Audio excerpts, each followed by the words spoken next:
All right, so today we're going to have three topics here: Maha Pajapati Gotami, Angulimala, and our last one is Nakula Mata and Nakula Pita. So the first topic will be on Maha Pajapati Gotami. So as usual, we have our contents here, right, on Maha Pajapati Gotami. So we're going to go through the introduction, her background, the biography, and so on and so forth. Yeah. All right, so let's start off with introduction on Maha Pajapati Gotami. So tradition says that Maha Maya and Maha Pajapati Gotami were Korean princess and sisters of Buddha. Maha Pajapati Gotami, or Pajapati in short, was both the Buddha's maternal aunt and adoptive mother, raising him after his sister Maya, the Buddha's birth mother, died. She raised Siddhartha as if he were her own child. She was the first woman to seek ordination for women, which he did from Gautama Buddha directly. And she became the first bhikkhuni, Buddhist nun, and she died at the age of 120. So, as an eminentary, Maha Pajapati was born at Devadaha as the younger sister of Maya. So, both sisters married King Suddhodana, the leader of the Sakya. So when Maya died, 7 days after the birth of the Bodhisattva, the Buddha to be, Pajapati looked after the Bodhisattva and nursed him. So she raised the Buddha and had her own children, Siddhartha's half-sister by the name of Sundari Nanda and his half-brother Nanda. Prince Siddhartha or Prince Nanda, Princess Sundari Nanda, the grandson Rahula, and her daughter-in-law Yasodhara are all equally loved and treated by Maha Pajapati Gotami. So this is a short introduction. So if you would like to see the organization chart of the Sakyan, this is the chart. And from the mother side, this is the chart here. Okay. Now let's go on to the background, brief history of Maha Pajapati Gotami. So King Suddhodana's chief consort was Maha Maya, as we know, with whom he had Siddhartha Gautama, who later became known as the Sakya Muni or the sage of the Sakyas or the Buddha. Maya married King Suddhodana, the ruler of the Sakya clan of Kapilavatthu. She was the daughter of King Suddhodana's uncle and therefore his cousin. Her father was king of Devadaha. Maya, the Buddha's mother, and Maha Pajapati Gotami were sisters and were both Korean princesses. They were sisters of Buddha. At the time of her birth, the prophecy says that she would have a large following. Hence, she was named Maha Pajapati Gotami. So both Maya and Maha Pajapati Gotami married the Sakyan king, King Suddhodana. Unfortunately, Maya died shortly after Siddhartha was born. King next elevated to chief consort Maya's sister, that's Maha Pajapati Gotami, with whom he had a second son, Nanda, and daughter Sundari Nanda. Both children became Buddhist monastic. So when Maya died on the 7 days after the birth of Prince Siddhartha, she looked after him, nursed him well, and took care of him along with her own children. The next one is requesting permission for ordination of women. So how was it done? After the death of King Suddhodana, right? So fast forward, as both Princess Siddhartha and Nanda had renounced the world, right? So both two biological children had renounced the world. She also decided to enter the noble order and lead the holy life. When the Buddha visited Kapilavatthu to settle a dispute between the Sakyas and the Koliyas with regard to the irrigation of canals from the river of Rohani and was residing at Nigrodharama, Maha Pajapati Gotami approached the Buddha and begging him to grant permission for women to enter the order and pleaded the Buddha, saying, "It would be well, Lord, if women should be allowed to renounce their homes and enter the homeless state under the doctrine and discipline proclaimed by the Tathagata." Now, without stating his reason, the Buddha straightaway refused, saying, "Enough, O Gotami. Let it not please you that women should be allowed to do so." So for the second time and the third time, Maha Pajapati Gotami repeated her request, and the Buddha also gave the same reply. Later, the Buddha, having stayed at Kapilavatthu, okay, journeyed to Vesali, and arriving there in due course, resided at the Mahavana in Kutagara Sala. Right? So this is a picture, current picture of Kutasara Vihara, which is a monastery where Buddha most frequently stayed while visiting Vesali. And this is in front is the Asokan pillar, which obviously was constructed later in the decade. So if you look at this map here, so from Kapilavatthu, right, Savatthi and Vesali. So if you look at that, Maha Pajapati Gotami was very determined lady. Without being discouraged, cut off her hair and wear yellow garments, accompanied by 500 of her Sakyan ladies, walked from Kapilavatthu all the way to Vesali. Now, there is a distance of around or of over 50 yojanas. Now, 50 yojanas is about 382 miles. If you note here, a yojana is a Vedic measure of distance that was used in the ancient India. It seems that one yojana is equivalent to 7.64 miles. So if 50 yojana is about 382 miles. So while walking from Kapilavatthu to Vesali, obviously, Maha Pajapati Gotami and the 500 Sakyan ladies, they experienced many hardship. So having stayed in the palace for a long time, and they're not used to walking on such long distances, right? The women look very tired and haggard, right? Obviously walking from a very, very long distance. So just to sidetrack a little bit on Nigroda Rama. Okay, now Nigroda Rama was a banyan grove near Kapilavatthu, where a residence was provided for the Buddha when he visited the city in the first year after the Enlightenment.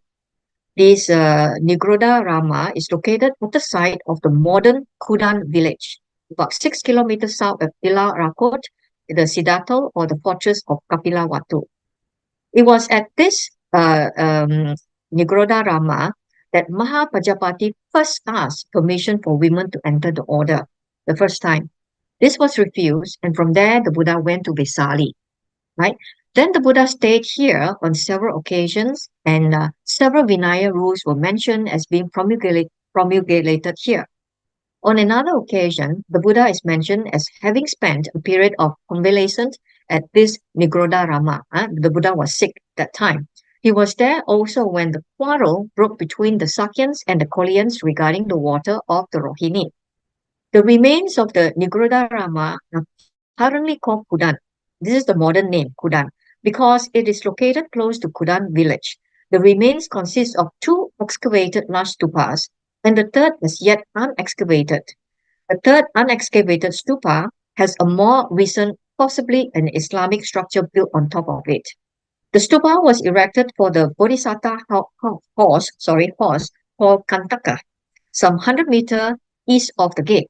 It is believed that the horse died after it served its destined purpose of taking the Bodhisattva from the world of luxury to the path of enlightenment. Remember Kantaka with his charioteer named Channa, right? So this picture here shows the Kapilavatthu site, Tilarakot Palace Eastern Gate. So where Prince Siddhartha, when he renounced, he exceeded through the Eastern Gate.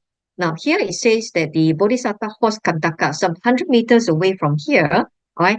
I believe that there was a stupa built for the beloved Kantaka's horse. Okay, this one large stupa location of Nigroda Rama in Nepal.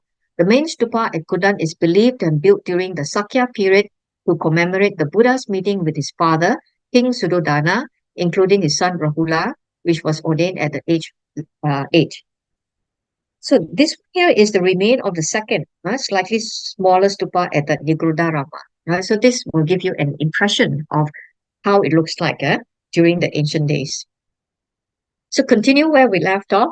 So after which, when Venerable Ananda noticed Maha Pajapati Gotami in such a pathetic plight at the gate, he came to her and inquired. So if you can imagine from this illustration picture, so they walked all the way 300 over miles and they reached Vesali. So at this gate here, Venerable Ananda met up with Pajapati and 500 Sakyans, ladies here. And then he went to see the Buddha, and he said, or rather before he met the Buddha, Venerable Ananda mentioned to Pajapati, he said, "Oh dear stepmother, right? Why do you look so miserable? Have the royal relatives of Sakya and Kolia families met with tragedies and are ruined? Why are you here in an unsightly appearance such as this, with swollen feet and looking shabby, a grief-stricken face, standing helplessly and weeping at the gate?" Then Maha Pajapati replied, "O Venerable Ananda, we have been standing at the gate with tears for failure to get the Buddha's permission for women to receive formal ordination so that they might lead the life of bhikkhunis in the dispensation of the Dhamma Vinaya." So then Venerable Ananda, moved by the pathetic sight and out of compassion, decided to intervene or intercede and told them to wait at the gate till he come back. And he appealed to the Buddha and repeated the request 3 times, but each time the Buddha refused. And the Buddha said, or rather Ananda said, "Most exalted Buddha, stepmother Maha Pajapati Gotami is standing at the gate with her feet swollen, her body covered with dirt and dust, her heart sore, tears streaming down her cheek, and in a miserable plight for failure to obtain your permission for women folk to receive formal ordination, so that they might lead the life of bhikkhunis within the sasana. May I pray solemnly that they may be granted your permission for receiving the formal ordination." Then the Buddha said in response, "That is not a proper thing, dear Ananda, and I advise you not to be interested in the matter of admitting women folk into the order of bhikkhunis."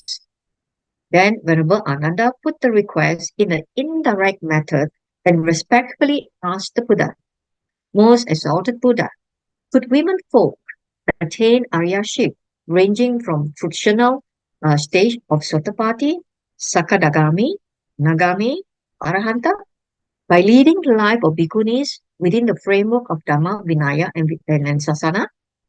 Then the Buddha replied, "Ananda, women folk could also attain Aryaship, the fruitional stage of Sotapati, Sakadagami, Anagami to Arahanta, by leading the life of bhikkhunis within the framework of Dhamma Vinaya Sasana."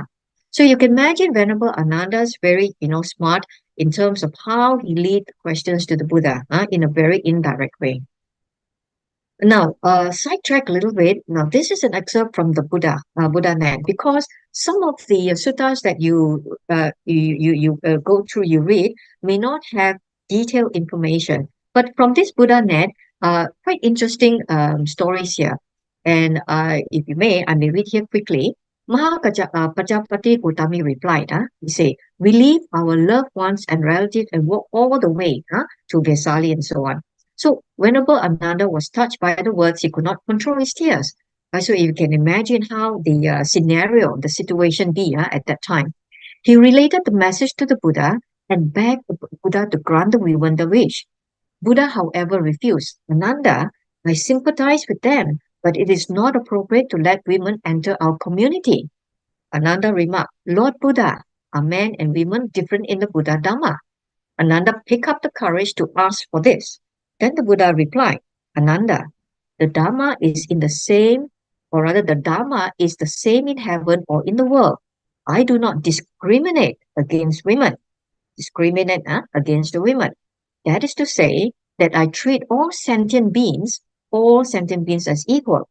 Women can also do as the men did. Follow my Dhamma and practice, but they need not become bhikkhunis. This is the question of our system, and not whether men and women are equal. Women leaving home are like the wild grass in the field, which will affect the harvest." Now, if we can imagine this phrase here, the Buddha said, like a wild grass in the field, which affect the harvest. But what does it mean here? I mean, to me, this understanding is, now, women are, they take care of the household and so on. They keep the place neat and clean and so on. Now, it is just like the field. If the field have nobody to attend to, of course, the wild grass will appear and definitely affect the harvest.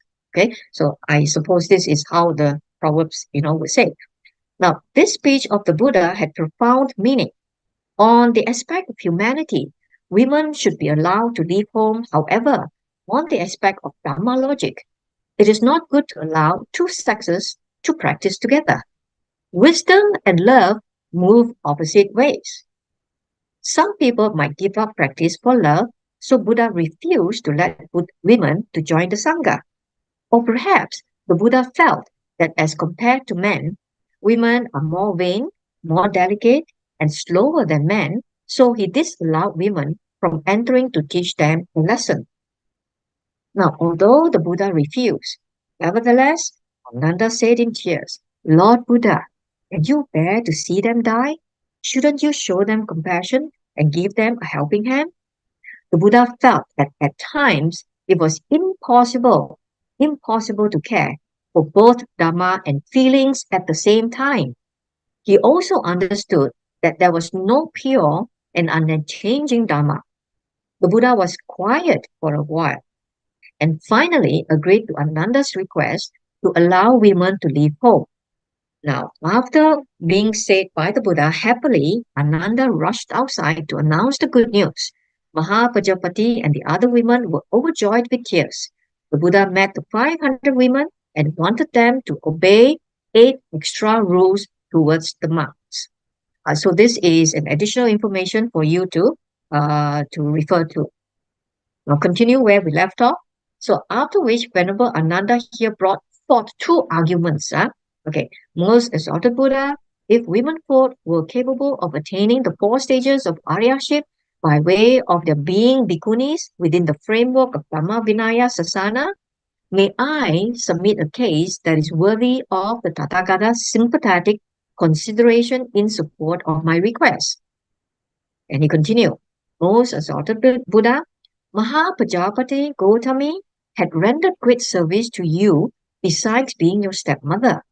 She was responsible for your feeding, nursing you, and for your physical and mental well-being ever since the time of your birth. She used to tidy you up by showering with scented water twice a day. Indeed, she was responsible for feeding you exclusively with the milk that flowed from her breast. So Venerable Ananda continued, and he says that most exalted Buddha, I humbly pray for favor of granting your permission for the womenfolk to receive ordination as bhikkhunis within the framework of Dhamma Vinaya Sasana. Again, if you can imagine, so it wasn't very easy for Venerable Ananda to request this from the Buddha. So through many, how shall I say, appeal, right? Finally, the Buddha accepted to Ananda entreaty saying, Ananda, if Maha Pajapati accept the 8 special rules, and which is called the Garudhamma, let such acceptance mean her admission to the order. Now, Garu in Pali words means serious or heavy. It's a serious Dhamma, Vinaya rules. So, Venerable Ananda learned the 8 rules quickly from the Buddha. So obviously, after that, the Buddha told Ananda, these are the 8 rules. And if they were to admit it, they must first accept these 8 rules. So Venerable Ananda, with his the perfect memory retention, he learned all the 8 rules and returned to Maha Pajapati Gotami at the gate and told her what has transpired at this meeting with the Buddha. Maha Pajapati Gotami then gladly accepted the 8 special rules. And thereupon, Venerable Ananda approached the Buddha, went back to the Buddha again, and profound respect and dressed accordingly. Most exalted Tathagata, Maha Pajapati Gotami has vowed to adhere strictly to the 8 special rules as laid down, with due diligence and respect up to the end of her life. So then, Pajapati went to the Buddha, and then of course now they allowed them to meet the Buddha and sat at a suitable place with due respect and asked, Exalted Buddha, what should I do with the 500 princesses of the royal blood? Right? So he thought that it's only myself that I can enter to the order. But what about the 500 princes that came along with me? So then the Buddha gave her certain instructions. She left after hearing the Dhamma and making obeisance to him, pay respect to him. Now, if you look at this picture here, her enthusiastic acceptance of the 8 special rules constitute automatic admission to the order. She became a bhikkhuni instantly without formal ordination in a sima.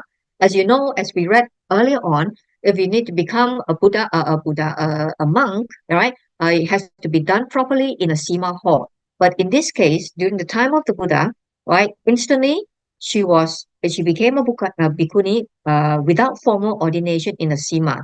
Now, such procedure of admission into the order is known as Ta Garudama Patigahanaha Upasampada. Right, so meaning to say is that this is known as what we call the 8 important rules for the bhikkhuni order, right, for ordination. All right. Now, what are the 8 Garudamas? Right, remember, okay, Venerable Ananda learned this by heart, and then he went to Pajapati and said, um, 8 Garudamas, translated as rules of respect or principles of respect, are additional precepts required of bhikkhuni, fully ordained Buddhist nuns, above and beyond the monastic rule. For the monks, 227, for the bhikkhunis, 311. Huh? So now, the first one, the bhikkhuni, even for 100 years, should salute the bhikkhu, rise up before him, reverence him, and perform all proper duties towards him, though he had received the higher ordination that very same day. Right? So even a very young bhikkhu has just been ordained 1 day, 2 days, right? So a bhikkhuni must show reverence to him. The second one, a bhikkhuni must not spend a retreat of vasa in a place where there is no bhikkhu. Well, I suppose this is for safety reason. The third point, every fortnight, a bhikkhuni should ask from the order of bhikkhus the time of observance, the upasata, meeting, and when the bhikkhu would come for the exhortation. This is called the bhikkhu no vada. This is to give them instructions, exhortation. The fourth, the pavarana ceremony after the retreat should be held by a bhikkhuni in the presence of both bhikkhus and bhikkhunis to inquire whether through any of the 3 ways of seeing, hearing, or suspicion a wrong has been done. The fifth, a bhikkhuni who has committed a major offense should undergo manata, discipline in the presence of the order of both bhikkhus and bhikkhunis. Manata means imposed for sanghadisesa offenses. Okay. Then six, female novice, sikhamana, who is trained in the 6 rules for 2 years, should receive the higher ordination from the order, Upasampada, of both bhikkhus and bhikkhunis. Not just from the bhikkhunis, but from both bhikkhus and bhikkhunis as well. Okay. Seventh, a bhikkhuni should on no account rebuke or abuse a bhikkhu. I should not scold a bhikkhu. 8. Henceforth, bhikkhunis should not give admonition to bhikkhus, but bhikkhus, on the other hand, should admonish bhikkhunis. So if Majapahapati can accept all these 8 rules, then naturally, right, the green light is given to them. So fortunately, Pajapati Gotami accepted all these 8 rules. Now, these 8 rules are to be revered, reverenced, honored, and respected as long as life lasts and should not be transgressed. Right? So remember these 8 Garudamas. It may be a question in the exams. What are the 8 Garudamas? Just give your what do you call it? Short pointers, to this if you can remember. Huh? Now continue on this. So Buddha's reason for refusal, right? Why did Buddha refuse in the first place? Now this is the reason. In founding this order of bhikkhunis, the Buddha, foreseeing the future repercussions, remark. So he told Ananda, if Ananda, women had not obtained the going forth from the household life into homelessness in the Dhamma and discipline proclaimed by the Tathagata, the spiritual life would have been of long duration. Right? Pay attention to this because most of us have a misinterpretation of this point. Right? But then you will get clearer as we go along. There is a reason for it. Right? He says that the spiritual life would have been long duration. The good Dhamma would have stood firm even for 1,000 years. However, Ananda, because women have gone forth from their household life into homelessness in the Dharma and discipline proclaimed by the Tathagata, now the spiritual life would not be of long duration. The good Dharma will last only 500 years. Now, you can say, wait a minute, now this is where I normally heard, right? Because of the Bhikkhuni order, the good Dharma will only last 500 years, you see, right? But you see, most people will only stop there, right? But there are more reasons toward this, right? Now, pay attention to the next following verses, or rather the statement here. Now, the Buddha added, just as Ananda, prowling burglars easily assail those families that have many women and few men. So, in whatever Dharma and discipline women obtain, the going forth from the house of life into homelessness, that spiritual life does not last long. Now, what does it mean here? Now, in the ancient time, or even now to today's modern day, robbery, sexual abuse were common in India those days, right? So, example, Vinaya report cases of nuns being raped, right? So, because of safety issues here. So then, just as Ananda, a man might build a causeway around a large reservoir as a precaution so that water would not overflow. So too, as a precaution, I have prescribed for bhikkhunis the 8 principles of respect as things not to be transgressed as long as life lasts. Now you see here, Buddha's initial refusal, he worried for the safety of the wandering nuns, right? Also, the ancient India culture or custom for women to stay at home. So those were the days, the Indian culture, they all stay at home. Women folks stay at home, right? Buddhism was after Jainism, the second to have the Bhikkhuni order, all right? So now, again here, this may not give you a lot more detail, but let's move forward. In making these comments, which may not generally be very pleasing to womankind, okay, you may say that women folks, when you hear about this, they may not be very happy. The Buddha was not in any way making a wholesale condemnation, right? Buddha didn't condemn the women, but was only reckoning with the weaknesses of their sect. Right? Obviously, women folks, ladies, females are on a weaker sect. Lord Buddha's initial reluctance to accept female into the order is for actually very practical reasons. What are the practical reasons? It's a social patriarchal environment. Now, during those days, maybe even now, for example, in some places of the world, right, the environment is predominantly, how shall I say, what we call it, patronized by men. Right? So that's why I call the social patriarchal environment, okay, by men. Problem of accommodation that is not safe for the women to live in the wilderness, in the forest, right? There are mainly for the problem of protection against, danger from men and the beasts in the wild.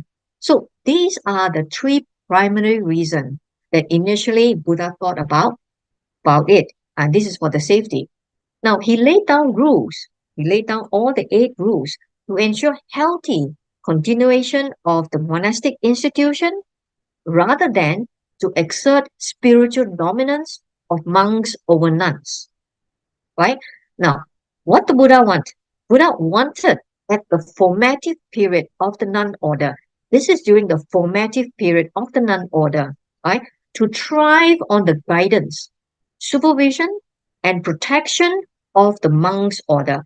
Because the monks orders has already been established how many years? 5 years, right? So already established 5 years ago. So monks were more long-standing, right? Because of the already have 5 years, they're more long-standing and experienced, and they are able to guide the newly established order of nuns. Now, because of this reason, the monks were entrusted with the task of conferring higher ordination on nuns, and nuns were instructed to discipline themselves in the precepts, right? So this is a very important aspect here. Now, I want to bring to your attention to this notes on the commentaries. By this, he shows the following. Okay, now in the first place, why the Buddha refused? Right? It doesn't mean that after the Bhikkhuni order, right, the Dhamma Vinaya will only last, the Dhamma will only last about 500 years. Now, this is the commentary says, yeah. By this, the Buddha shows the following. When a causeway is not built around a large reservoir, whatever water would have remained there if the causeway had first been built does not remain because there's no causeway. I want to show you this picture here. Right? This is what we call a causeway reservoir. Now, it says that if there's no causeway being built, the water will overflow. So, which means there's no protection. Right? So, the causeway is to protect, right? To safeguard the water, the reservoir. So, this causeway is the protection. The 8 rules are the protection. So too, these principles of respect have been prescribed in advance. So the Buddha has a foresight. He already knew the consequences about the problems, so he has prescribed these 8 rules. And these 8 rules is prescribed in advance before an incident had arisen, right? For the purpose of preventing transgression. Now, if they had not been prescribed, then because women have gone forth, the good Dhamma would have lasted 500 years. Right? If there's no rules to guard them, to protect the women and also the both sides, the bhikkhus and the bhikkhunis, right? It would have been worse. Okay? But because they have been laid down in advance, it will continue 500 years. It will continue 500 years and thus last for a thousand years originally stated. There you are. Some people only heard the last part. The Dhamma only lasts for 500 years. This is the second part. The Buddha said, if the 8 rules were not been laid down, right, it will only last for 500 years. But he laid down in advance. Now he had laid down in advance, meaning to say there is a protection, a prevention. It will last another 500 years. And so it will last 1,000 years originally stated. And this expression, 1,000 years, is said with reference to Arahants who have obtained the analytic knowledges. Following this, another 1,000 years, they appear dry inside Arahants. Meaning after the 1,000 years, as we all know that these days, I'm not too sure there are Arahants, we're not sure. So what here it says that 1,000 years ago from the Buddha's time, they were still Arahants. Then another 1,000 passed, 2,000 years passed, right? They only appeared dry inside Arahants. And another 1,000 years passed, right? There'll be non-returners. Another 1,000, once returner, right? And it go depleting for another 1,000 years stream enterers. Right? So which means that this how should I say, during this period of time, possibly there's still potential steam entrance. We are in this 1,000 years. So the good Dhamma of penetration will last 5,000 years. I saw how many 1,000 years already. We are now in the middle of 2,000, over past 2,500.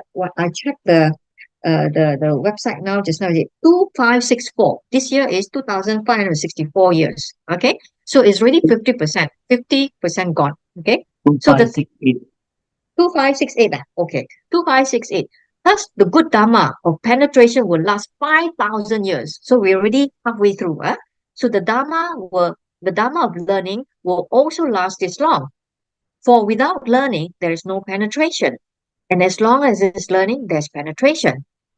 Likewise, we studied the first topic on the Sangha, what do you call it, the virtues, the Sangha, virtues of the Sangha. Without the Sangha, right, there's no Dhamma, right? So now, from the above, we can see that according to the commentary, the allowance for women to go forth will not shorten the lifespan of the Dhamma, as what, most people would think. This is because Buddha had laid down the 8 principles of respect, which serve as a dike or causeway, a protection, right? Now, over here in the Vinaya, so this is commentary. Now, in the Vinaya here, Buddha is represented as saying this. But such a prophecy involving time is found only here. There is not other mention anywhere in the whole of the Vinaya, the discipline, and the suttas, in the discourses. This make it suspect as an intrusion to the Dhamma, the Buddha Vachana, the word of the Buddha. This make the suspect as an intrusion. The commentaries, as well as many other later Buddhist writings, have much to say about the decline of the Buddha's dispensation in 500-year periods. None of this is the word of the Buddha and only represents the view of later teachers. Right? So if you ever heard about the Dharma being lasted only about 500 years just because of the entrance of the Bhikkhuni order, right? It is not so, right? Because this could be, as what it says here, this could be an intrusion, and it could be a later, how should I say, some other writings, right? So I hope this is clear in terms of Sister Wong, this. Hmm? Go ahead. sorry, according to this one, right? So now we are in which era? We are in the non-returner era, is it? Or I would where say are we here, now? here in between here, some say it's in the stream enterer. Non-returner already, if we were to attend a lot of Dhamma classes, Dhamma talk, right? We never come across the non-returner. I think most of the time we talk about stream enterer, possible stream enterer these days, right? But then So still got time. the Buddha's time is only 2000 plus years, ma. Mm, So we are in mm, the middle, right? In the middle, according to yeah, this one, according to this one should be the non-returner, right? possible. You say first Yes. 1000 years is the Arahants and the Buddha. Mm, I mean the Arahants. Then the second one is a dry Arahant. Then the third mm, one is a mm, non-returner. mm, Supposedly 2000 plus year, then we mm. are in the non-returner. But of course, yeah lah. We also never hear Yeah. that this is Yeah. non-returner lah. But if Yes. according to this one, it seems that we are in the non-returner era. That's what it says, sister. That's what it says here, right? That's what most of the time when we attend any Dharma talk, from the venerables, we mentioned hardly we ever heard that it says that there are non-returner, right? But even so, we don't know. Right? Possible. Yeah, there's possibility. So don't give up. Right? We still have chance. Okay. All right.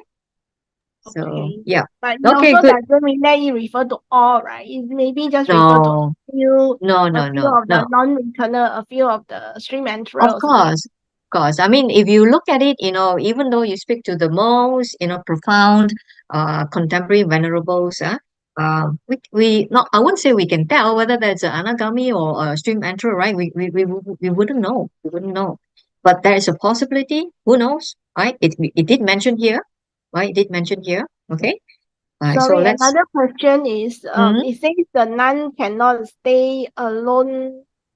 Something must be nearby, must be that they are monks or something like that. does Is not it cannot stay alone. the What do you rules mean? say Cannot stay alone? the nun must seek every 14 days or 15 days they got the what is that they have to say out their whatever maybe minor error that they have made, so they must say in front of the monks, right? Or now Okay. rules change That already. that one is in the Vinaya rules. Okay, so I believe those are more on the detailed Vinaya rules. So basically, we are not going into detail of the Okay, Vinaya all rules. right. Right. So basically, you just remember the eight Garudamas. Right. That one, yes, that one is go into the very detailed Vinaya rules. If you want to know about the Vinaya, you can go to the Patimokkha. Okay. Okay, good. All right. Okay, now moving on. So just now we mentioned. Wait, hold on a second. Okay, so making comments here now, okay, because of the reason here, then I sidetracked a little bit just now here. So I hope it was interesting information. Now here, although for several valid reasons, the Buddha reluctantly permitted women to enter the order, it should be stated that it was the Buddha who, for the first time in the history of the world, founded an order for women with rules and regulations Okay, just as he appointed two chief disciples, Arahant Sariputta and Moggallana, for the order of monks, two chief female disciples, Arahant Khema and Upalawana. Right, remember these two names here? Khema and Upalawana were appointed for the order of nuns as well. So women were placed under unfavorable circumstances before the advent of the Buddha, before the Buddha, not during the Buddha's time, before. And this new order was certainly a great blessing, right? Now, the establishment of the order of nuns with rules and regulations was an opportunity for women that Buddha offered for the first time in the history. No other religious leader had given such a high religious position for women. So the Bhikkhuni Sasana was founded in the fifth Vasana year of the Buddha, as you mentioned just now, right?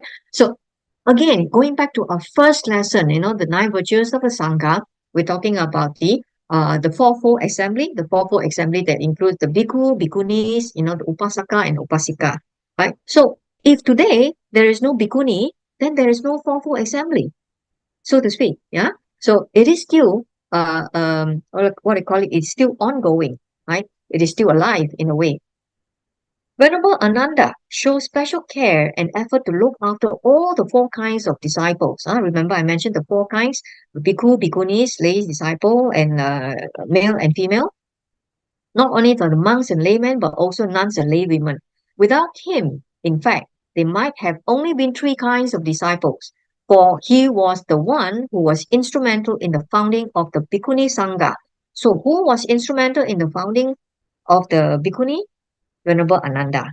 Right? So this is also a very important, or rather a popular question in your objective questions. Yeah. All right. Founding of the Bhikkhuni Sangha as reported in the Vinaya Pitaka. Following the Buddha's proclamation of the rules and regulations for nuns, Venerable Ananda asked him about the qualities of a bhikkhu should possess to be agreed upon as an exhorter of bhikkhunis. Now, then the Buddha replied in this sutta, Ovada. Ovada means advice or instruction and advice for the nuns in the Anguttara Nikaya 8.52. He says, Ananda, a bhikkhu should possess 8 qualities to be agreed upon as an exhorter of bhikkhunis. And what are the 8? He says here, the 8 qualities of the teacher of a bhikkhunis. Don't get confused with this Garu Dhamma. Yeah? This is 8 qualities of a teacher of bhikkhuni. So the teacher of a bhikkhuni, obviously is a bhikkhu. The teacher of nuns must be virtuous. He must have comprehensive knowledge of the Dhamma. He must be well acquainted with the Vinaya, especially the rules for the nuns. Right? So especially just now the sister mentioned about, the rules, he must be acquainted with both the Patimokkha for both monks and nuns as well. He must be a good speaker with a pleasant and fluent delivery, faultless in pronunciation, intelligibly conveying the message, the meaning very clear, very crisp. We should be able to teach the Dharma to the nuns in an elevating, stimulating, very encouraging, very motivational way. He must also be welcome to the nuns and liked by them. Just like Venerable Ananda, he was very likable, by all the, the bhikkhus, even the lay people. That is, they must be able to respect and esteem him not only when he praises them, but especially when there is occasion for reproach. Okay, he must never have committed sexual misconduct with a nun. He must have been a fully ordained monk for at least 20 years. So these are the qualities, right? So-called, you can say, job description in the modern world. The 8 qualities of a teacher of a bhikkhunis in Ovada Sutta. Now, the reason for the Buddha to grant permission to establish the Bhikkhuni order. Firstly, Lord Buddha granted permission to let her go forth based on the recognition of spiritual equality, right? That is different from Brahmanism, because Brahmanism does not allow female, right, to be involved in any spiritual activities. So Lord Buddha granted them in recognition of spiritual equality. That is, women who, after going forth, also capable of gaining enlightenment. No discrimination here. Secondly, Venerable Ananda told Buddha that Maha Pajapati Gotami had rendered her service as aunt as well as foster mother guardian and wet nurse after Buddha's own mother had passed away. This is probably out of compassion and moral compulsion. Some call it a debt of gratitude, right? In a way, it's called debt of gratitude. So you can read this in Maha Vajragota Sutta, the long sutta about Vajragota in Majjhima Nikaya 73. Right, so you can refer to this point here. This sutta say, this Maha Parinibbana Sutta, the last day of the Buddha in Digha Nikaya 16, the chapter on Venerable Ananda question. If you look at the Maha Parinibbana Sutta, it's a very long sutta, got a few chapters. So here it says, how shall we relate to women, Lord? Ananda asked Lord Buddha. The Buddha respond to him, do not look at them directly. But if we see one, Lord, Buddha said, do not address her. But if one talks to us, keep to mindfulness and self-control, right? So this is the advice, right, from Lord Buddha. Interesting.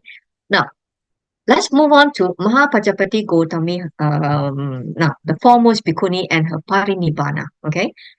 Now, on one occasion, when the Buddha was residing at Jetavana monastery and naming foremost bhikkhunis, he declared, bhikkhus, among my bhikkhunis disciples who are of long standing in the order, Maha Pajapati Gotami is the foremost. Right? In Pali, called Etadaga. She is the foremost. Okay. When Maha Pajapati Gotami learned about the impending parinibbana of the Buddha, she went to meet the Buddha. Right? She shared that she didn't wish to live without the Buddha, and hence she wishes to leave the world before the Buddha. The Buddha gave his approval in a stanza.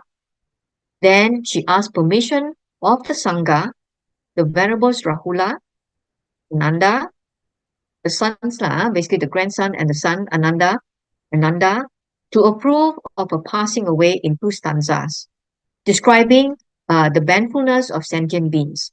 Right? So she knew she was already very old, older than, of course, Lord Buddha.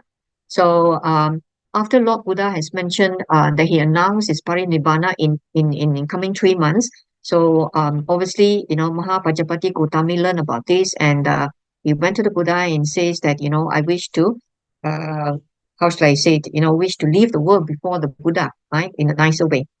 So the Venerable Rahula and Nanda, who were the Arahants, they were also Arahants, took the words of the great Terry as inspiring, right? So because they are Arahants, right, they did not grieve when Majapati mentioned to them that, but took the words of the great as inspiring emotional religious awakening, right? But Venerable Ananda, as we all know, was still in training, Aseka himself, right, Sotapanna, for Arahantship. They caused much sorrow and lamentation, right? So he expressed his grief in a stanza, and the great Terry placed her nephew with words of wisdom, right? Because Venerable Ananda is Maha Pajapati's nephew, okay? Thereafter, the Buddha requests Gotami Terry in the following verse to display her supernormal powers, right? Because, as you mentioned, due to the ancient time, the social patriarchal environment, so many often the women were not placed in a higher position. So the Lord Buddha said, go to me, right? Go to me. For the sake of those who have doubts about female devotees attaining enlightenment, my teaching, to enable them shed those doubts, display your supernormal powers. Now, of course, during the time, Buddha does not encourage any bhikkhu with, all this power to display their psychic power. But in this case, right, knowing that Gotami is going for parinibbana, so Lord Buddha, requested Gotami, display your supernormal powers. Okay, so the age of 120 years old, right, she compiled by showing her supernormal powers, such as from one to become many, from being many to become one, to become visible and to become invisible, pass through a wall or a mountain, etc. Then she walked in mid-air, holding Mount Meru as the prop on which the great earth rested as an umbrella, and turning upside down this miraculous umbrella, She created an atmosphere of intense heat, as when 6 suns arise simultaneously, etc. Having compiled with the Buddha's request, she came down making obeisance to him, sat in a suitable place, and she said, Venerable son, I, your stepmother, is 120 years of age. I have grown old. I have lived long enough. May I allow to die. May I be allowed to die. That was her word, right? Um, Here it's difficult to find whether that is how the miraculous power, right? But it was mentioned in the stanza, so we take it as that is how she performed her supernormal powers. So now the audience was stunned by the miraculous power displayed by Gotami Terry. Then the 500 bhikkhunis rose up to the sky as a cluster of stars, captivating the eyes of the audience, display their supernormal powers.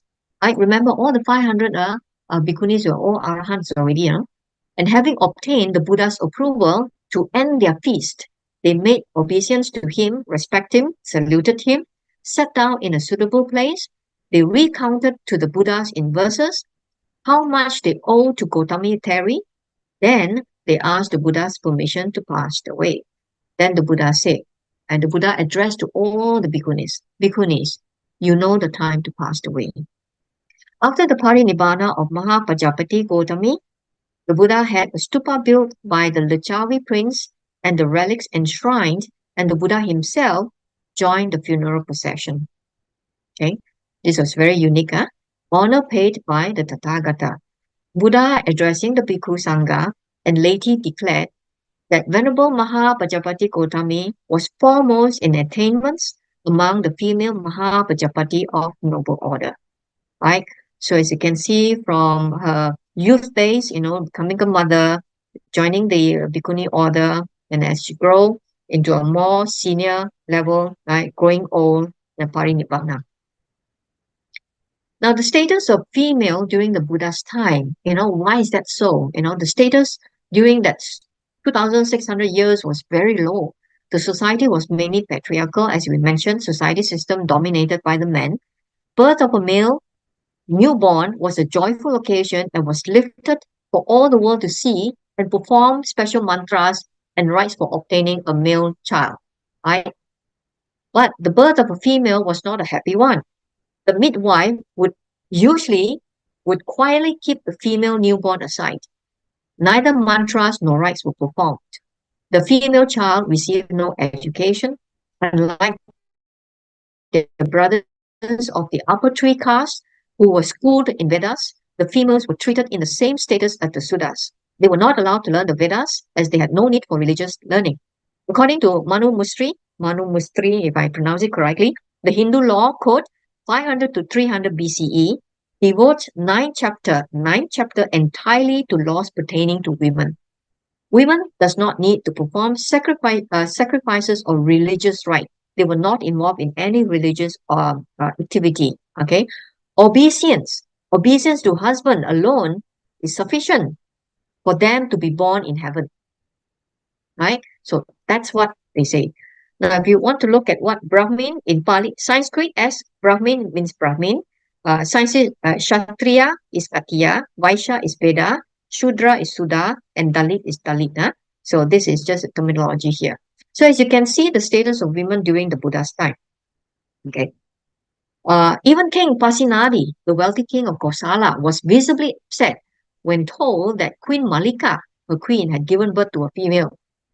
Buddha was said to have consoled him, and the Buddha told him, the king, a woman child, O Lord of men, obviously he's a monarch, okay, may prove even a better offspring than a male, for she may grow up wise and virtuous, her husband's mother reverencing, true wife. The boy that she may bear may do great deeds and rule great realms. Yes, such a son of noble wife becomes his country guide.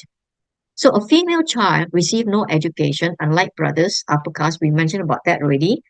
So this is a repeat. So this one here, you can go through. This is Manu Mustri of same thing. Again, it's more information about the law the Hindu law on the rights of women. Right. So that concludes and appendix here. Let's take a look at how Maha Pajapati had an aspiration. So this is additional information. Her aspiration and good deeds.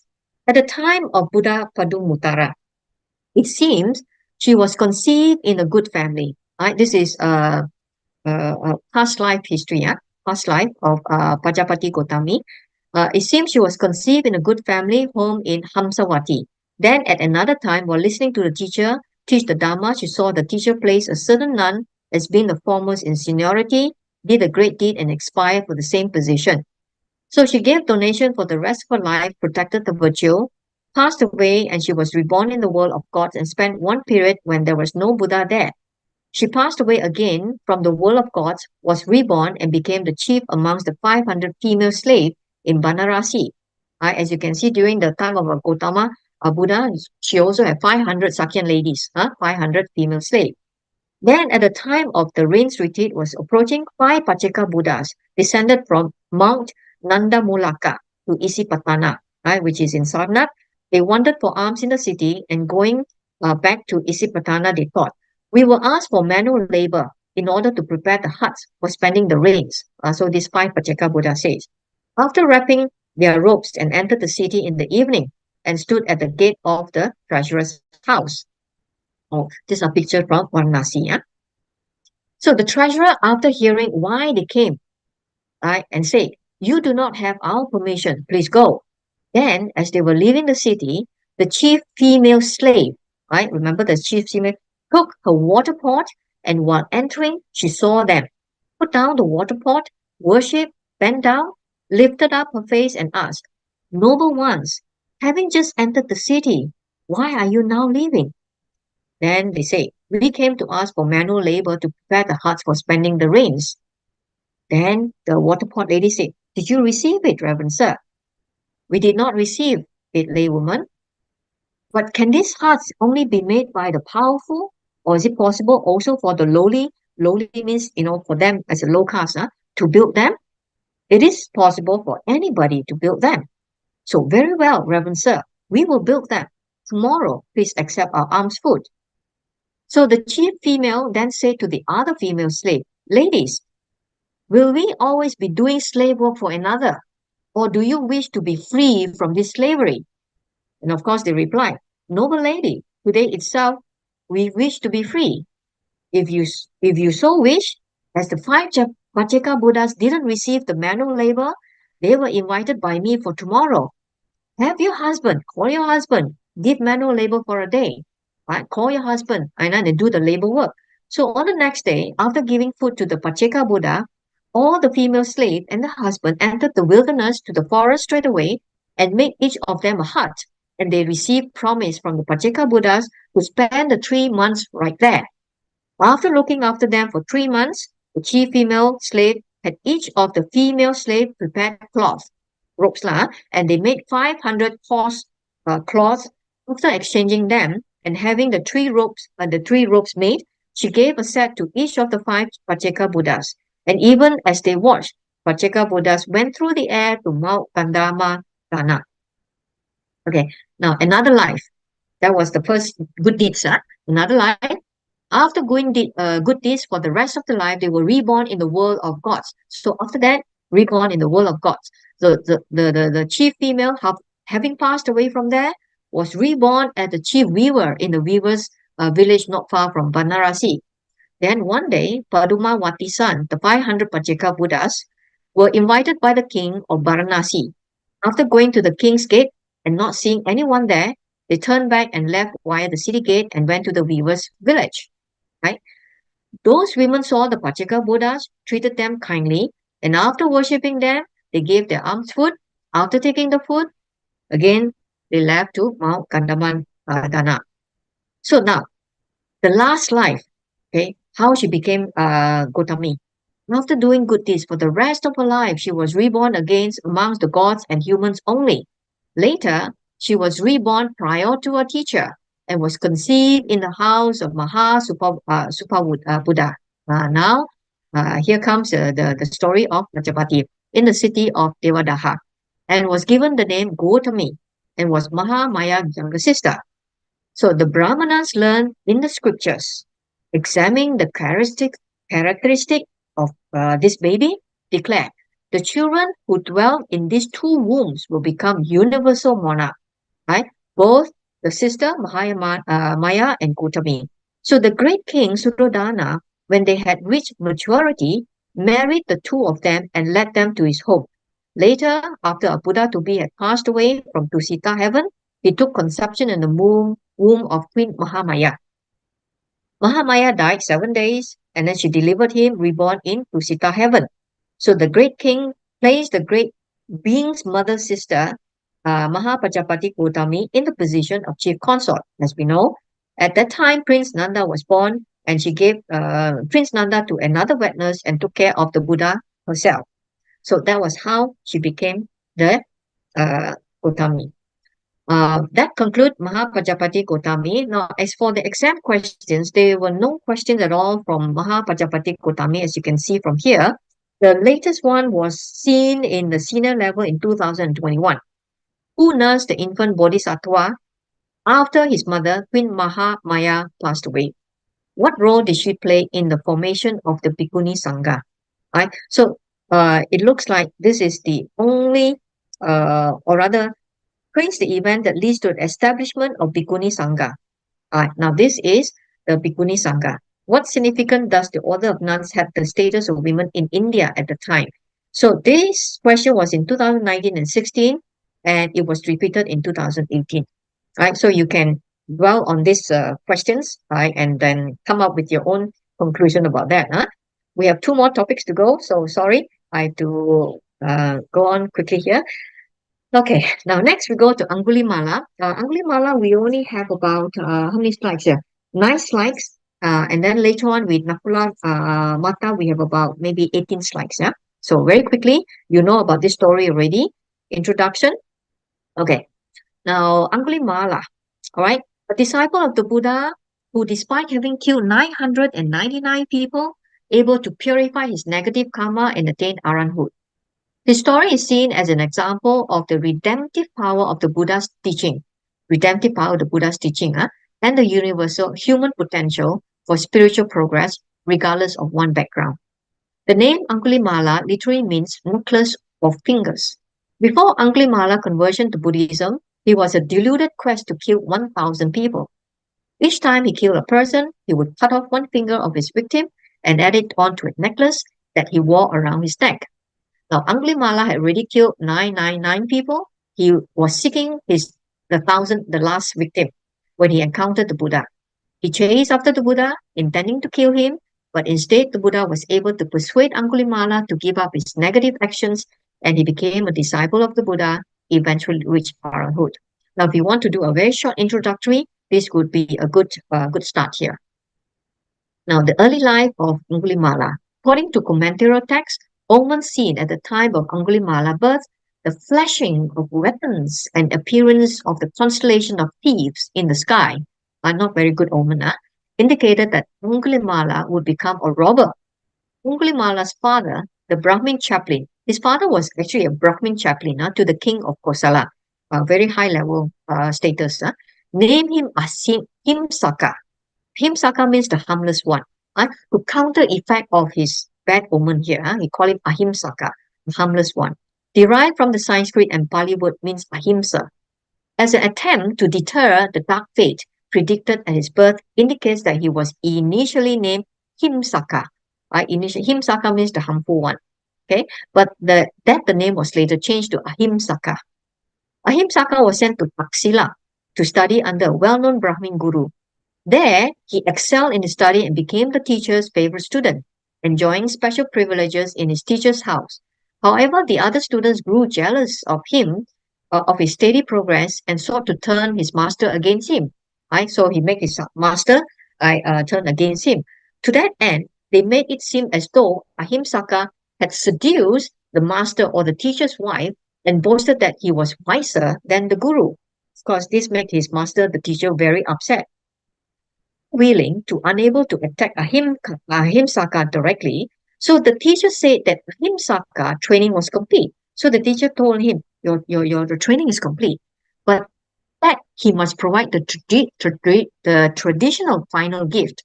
Right? He has to come up with something, a traditional final gift offered to the guru before the teacher would grant his approval. Like before I give you the certificate, he has to do something. At his payment, the teacher demanded 1,000 fingers, each taken from a different victim, thinking that Ahimsaka would be killed in the course of seeking this grisly prize. As to the giving of a goodbye gift, this was a customary in ancient India. There's also another rites and rituals, so to speak. Giving a goodbye gift maintains that similar phraseology already occurs in the Book of Manu. Remember the Book of Manu there? And in the Institute of Vishnu. Taking leave of one's teacher and promising to do whatever the teacher asks you to bring, according to the Vedic teachings, enlightenment or similar attainment. This is a very good thing, according to the Vedic teaching. It is therefore not unusual that Ahimsaka did what the teachers told him to do. Although being a good, he himself, Ahimsaka, is actually a very good and very kind person at heart, in the knowledge that in the end he would reap the highest attainment. Now, Ahimsaka became a highwayman, killing travelers who passed through the forest. And he was just following the instruction of his teacher. Right? When the people of the kingdom began to avoid the roads, right? So no choice really, he has to find his victim. He entered villages and dragged people out from the homes. He never took the clothes or jewels from the victims, only fingers. To keep count of the number of victims that he had taken, he strung them on a thread and hung them on the trees. However, because birds began to eat flesh from the fingers, and he started to wear them around his neck as a garland because he might be afraid that the birds may take the fingers away. So he decided to wear it around his neck. Thus, he became known as Angulimala, garland or necklace. Right? Anguli is finger, mala is garland. So garland, necklace of fingers. So how he met the Buddha? Villagers petitioned to the king Kosala then, who vowed to hunt down Angulimala, fearing for her son's life. Angulimala, set out to find him, because Angulimala's mother heard about this as well. So she set out to find him, right, in the wilderness, and the Buddha perceived in his divine eye, faculty of clairvoyance, that Angulimala had slain already 999 victims and was desperately looking for the 1,000th. If the Buddha encountered Angulimala that day, he would become a monk and subsequently attain Nibbana. If Anguli encountered his mother instead, he would slay her, even that's his mother, as the 1,000th victim and fall into hell for millennia as a matricide. Right? Matricide is one of the heinous crimes, apart from patricide. The Buddha set off to intercept Angulimala. You can see from this illustration here, Buddha intercepted, despite being warned by the people of the village, do not go into the forest. On the road to the forest of Kosala, Angulimala was there. So Angulimala first saw his mother, who came to warn him of the impending arrival of the king's army. But of course, with the Buddha intercepted, then Angulimala thought, now I saw another person, I might as well go after him. So Angulimala, after some consideration, decided to make her mother 1,000 victims, but then when he saw the Buddha, he chose to kill him instead. So he drew his sword and started running towards the Buddha. But although Angulimala was running as fast as he couldn't catch up with the Buddha, who was walking calmly. The Blessed One willed a fit of psychic power, such that Angulimala, through his running with all his might, could not catch up with the Blessed One, walking at a normal pace. You can read this in Majjhima Nikaya 86, right? And the Buddha then says to himself, right? And Angulimala said, stop, he says that. And then Angulimala would have stopped. He says, the Buddha told Angulimala, because Angulimala was running, chasing after him, and he asked the Buddha to stop. Then the Buddha stopped. He said that I, Angulimala, am standing still. Standing still means in Pali called Titta. Having for all beings laid aside the rod. The rod means danda. But you are unrestrained. Unrestrained means asannato. Regarding creatures. Therefore, I am standing still. You are not standing still. The Buddha said, I am standing still, but you are not standing still. So, Angulimala asked for further explanation. after which the Buddha says that a good monk should control his desires. Angulimala is impressed by the Buddha's courage and struck with guilt about what he has done. Right? So if you want to read more about it, go to Majjhima Nikaya, right? Through the dialogues there. After listening to the Buddha, Angulimala reverently declares himself converted, vows to seek his life as a brigand, as a thief or a brigand, and joins the Buddhist monastic order. So he is admitted in the Jetavana monastery. Okay, so the life of a bhikkhu, right? So later, Pasinadi set out to find, because the army, the king army already set out to find and kill Angulimala. But before that, he stopped, first pay a visit to the Buddha and his followers at the monastery where he was dealt. So he kind of pit stop to Buddha's monastery. So he explained to the Buddha his purpose, and the Buddha asked how the king would respond if he were to discover that Angulimala had given up the life of a highwayman and become a monk. The king was surprised. The king said, if he has a bhikkhu, I will salute him and offer the requisites. I provide him with all this monastic vocation. Then the Buddha revealed that Angulimala sat only a few feet away. Right? As you can see here, from this image to this image, in this picture here, illustration. So Angulimala sat only a few feet away, his hair and beard shaven off, a member of the Buddhist order. So the king was astounded, offered to donate robes, materials to Angulimala, and then returned to his palace. Right? So he was satisfied then.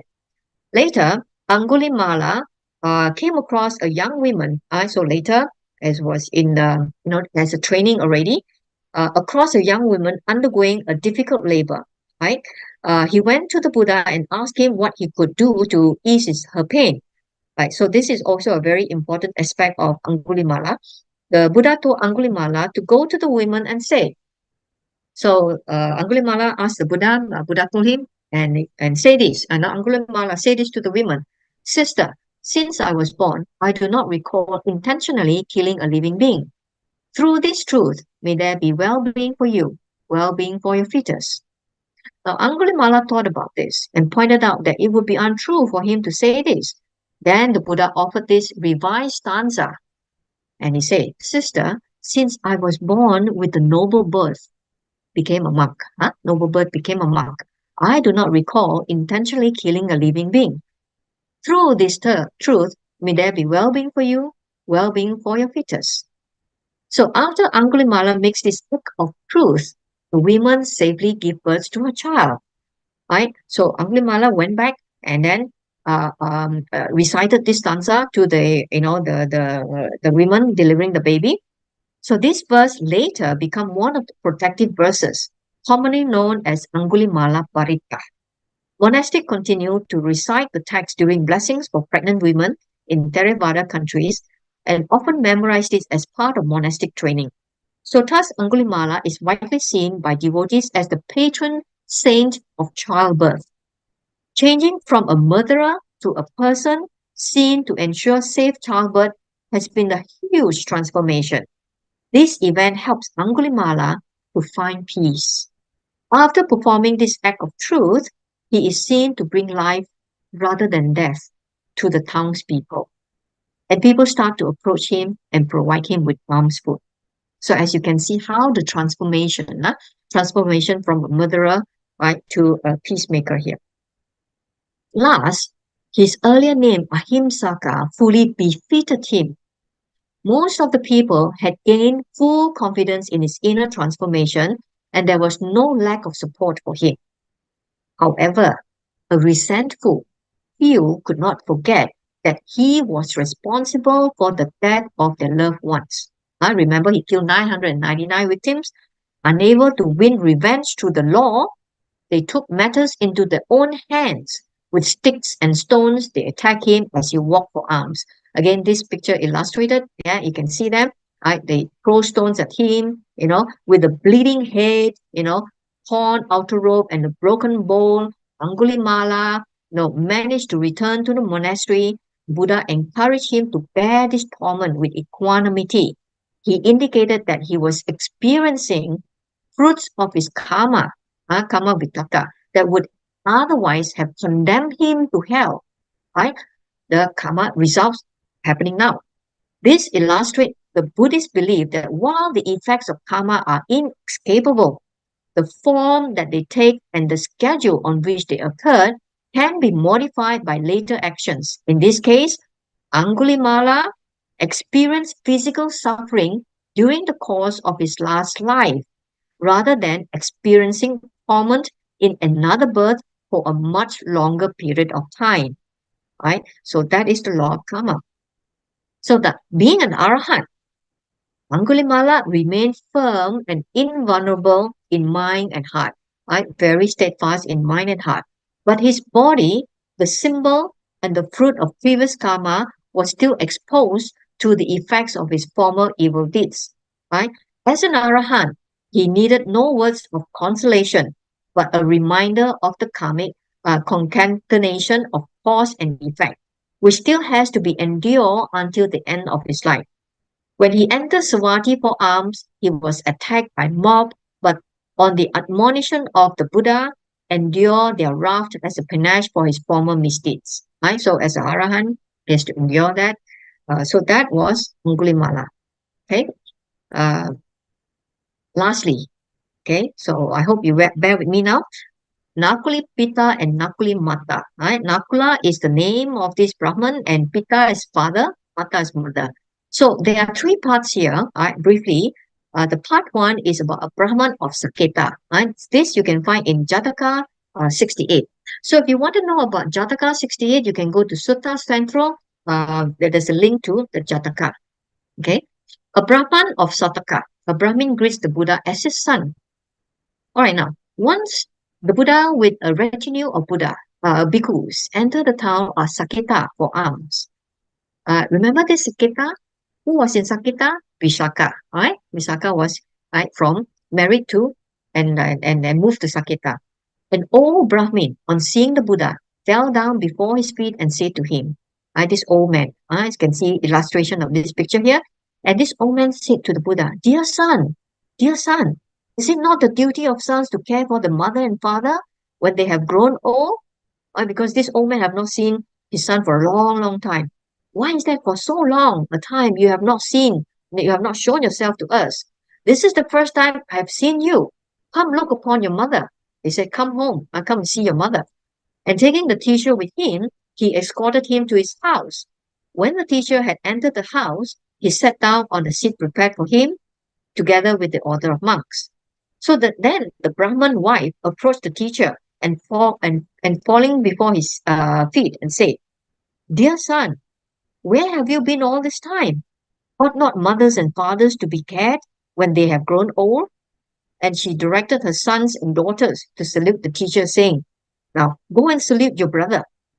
Delighted at heart, the Brahman and his wife offered food to the order of monks, preceded over the Buddha, saying, Reverend sir, take all your meals right here. Which means after that, they invited the Buddha and the bhikkhus for the alms food.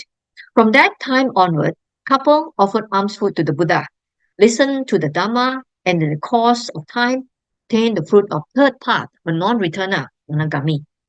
So the bhikkhus were puzzled. All these bhikkhus were puzzled as to why the Brahmin couple called the Buddha the son. He explained.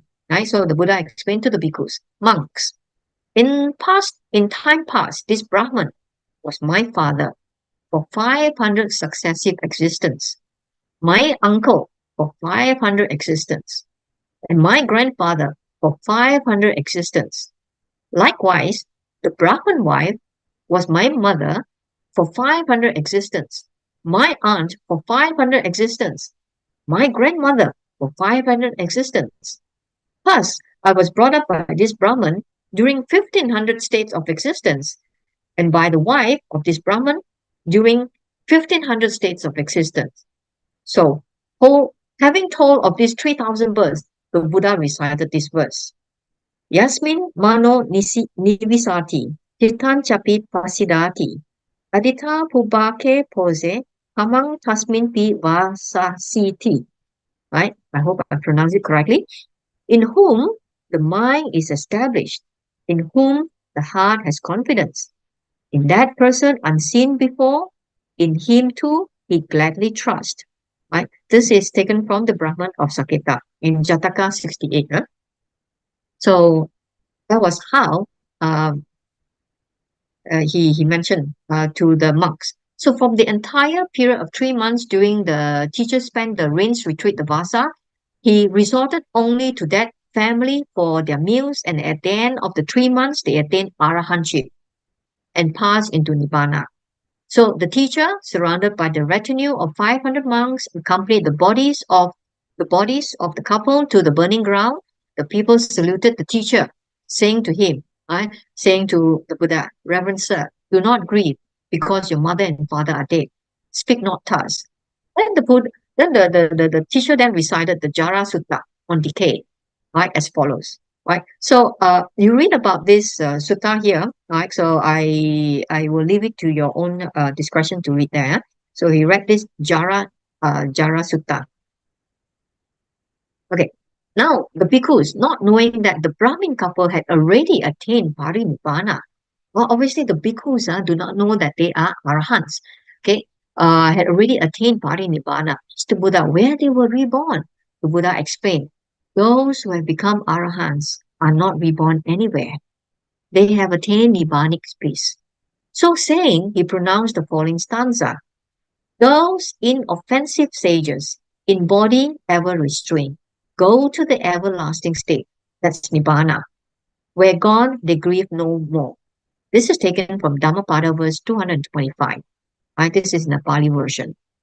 So his lesson ended. The teacher showed the connection and identified the Jataka by saying, this Brahmin and his wife were the husband and wife in all this existence, and I, the child. Right? So that is the Jataka. Part 2 of the Nakalapita and Nakalopmata. Right? This is regarding the parents in Anguttara Nikaya 6.16. Introduction here, it says the Buddha teaching to the householder. Buddha teaches his past life parents, Nakula Pita and Nakula Mata, on how to live in harmony now, as man and wife, and ever after in the future, existence in the blissful abodes to the end of the samsara. The Buddha said to the couple, in the human abode, if husband and wife are in harmony and willing to be together, if they have the same liberality, chaga, morality, sila, faith and confidence, saddha, they will be together in samsara like glorious devas and devis who are together in the heavenly abodes all along the cycle of rebirths. Now, this sutta offers the great lessons applicable to all couples, right? So what is your takeaway from this sutta? This sutta offers the great lessons applicable to all couples living in this human world as man and wife. Buddha later taught them how to accumulate merits so that they could live next life in the Deva world as Deva and Devi. This is how one could accumulate merits Sangha as order, offering alms for the Sangha, offering shelter, monastery to Sangha, offering medicines to Sangha, the 4 requisites. Unwavering faith, obviously, unwavering faith to the 3 jewels, the Buddha, Dhamma, and the Sangha. They will lead a happy life here and enjoy heavenly sensual bliss hereafter. Right? So, if here is the aspiration of them to be together, right? Ever and ever. So, he says that they must have the same liberty, morality, faith, confidence, and so on here. Okay? Now, moving on. At the time of the Buddha, there lived a wealthy man, Nakulipata, Pita, and his wife, Nakulimata. Now, there was no name. We don't know their name. So they were just called Nakula Piti, right? The father of Nakula and the mother of Nakula. They had been together for many existences. They had become Sotapannas, stream winners, since they first paid homage to the Buddha. This couple had been the parents, elder uncle, right? As we mentioned just now. They were very fond of the Buddha as though he was their own son and were so intimate with him, and they asked him any question. Once this wealthy man, Nakuli Pita, said, Venerable Sir, I took Nakula Mata as my wife since my youth. Since then, I had not even thought of infidelity. let alone actually doing it. I had always wanted to be in the presence of Nakuli Mata in present life, and I always want to be so, so throughout the cycle of birth and rebirth samsara. Now, on hearing this verse of Nakuli Pita, then the wife also said, Venerable Sir, I came to this house since my youth. Since then, I had not thought of anyone else. I've always wanted to be with him in the present life, and I always want to be with him throughout the samsara. So both of them have the same aspiration to be together forever and ever, forever ever after. The Buddha said, now, if man and wife who are leading a harmonious life wish to be together in the next existence, they should have the same faith, same morality, precept, same liberty, and the same level of knowledge, wisdom, panya. As the husband has pure faith, just so the wife should have the same. As he has pure morality, just so she should have. If one of them wishes to give charity, the other must comply. If she donates, he should encourage her. If he donates, she should be delighted. Their wisdom and knowledge must be the same too, not going in a separate direction. Now, in the human world, as what we discussed just now here already, okay? Now, on this little box here, note on the story. The two had already become stream winners, sotapannas, and should consider for themselves first, as they love each other sincerely enough. They did not think of being unfaithful, as their minds were so pure, they held each other in high esteem and did not want to be separated from each other. They always wanted to be together in samsara, although such a wish to be together is based on greed, isn't it? Attachment, based together to be based on greed. Of these virtues, noble people would find them to each other, and all the meritorious action would lead them to a good destination. Right? It's good, right, that you together, but there is an attachment to it, based on greed. So she assured him this. I am one of those, this is Nakuli Mata said, I'm one of those white robe disciples. White robe disciples, Anagarika, 8 preceptor, or string, 8 preceptor here. They're taking 8 or maybe 10 white robe disciples of the Buddha who has internal serenity, upeka, of heart. If anyone doubts or denies this, if anybody doubt about me, she said, let him go and ask the Blessed One, the worthy one, the rightful self-awakened one, who is staying among the Bagas in the deer park at Vesakala Grove near the Crocodile Hill. Right? So this is where the Buddha was staying at that time. Right? Among the Bagas in the deer park at Vesakala Grove near the Crocodile Hill. So she said that if anyone doubts about me as a white robe disciple, go and ask the Buddha who's staying there. So Blessed One has criticized being, he says that, so don't be worried as you die, householder. That is painful for one who is worried, right? If you're worried about that is very painful. So the Blessed One has criticized being worried at the time of death. So meaning to say that she said, the Blessed One has advised that, if the Blessed One has criticized, if you're being worried at the time of death, that's very painful, okay? Then, as Nakula's mother was giving this advice to Nakula's father, right, his illness down on the spot. Because at this time, the husband was very ill, so he was giving this advice to him. So, as Nakula's mother was giving this advice to Nakula's father, his illness died down on the spot. And that's how Nakula's father recovered from that illness. Soon after recovering, leaning on a stick, he went to the Buddha, bowed and sat to one side. The Buddha said to him, it is your gain. If you can imagine just now, the first picture when he was leaning against a stick, very old man, he says that he met up with the Buddha, the Buddha told him, it is your gain, your great gain, householder, that you have Nakula's mother, sympathetic and wishing for your welfare, as your counselor and instructor. Right? So the wife served as a counselor and instructor as well. To the extent that I have white-clad householder female disciples. right? So, meaning he praised Nakula Mata, said, who act fully in accordance with the precept. She is one of them, right? To the extent, right? To the extent, if you see dot dot dot here, to the extent that I have a white-clad householder female disciples. Again, he praised. She who attained inner tranquility of awareness, she is one of them. Right? To the extent that I have this white-clad householder female disciples, Nakula Mata. Also, who reach firm ground in the doctrine and discipline, attain a firm foothold, attain consolation, overcome their doubts, dispel the prosperity, reach fearlessness, and gain independence from others with regard to the teacher's message. She is one of them.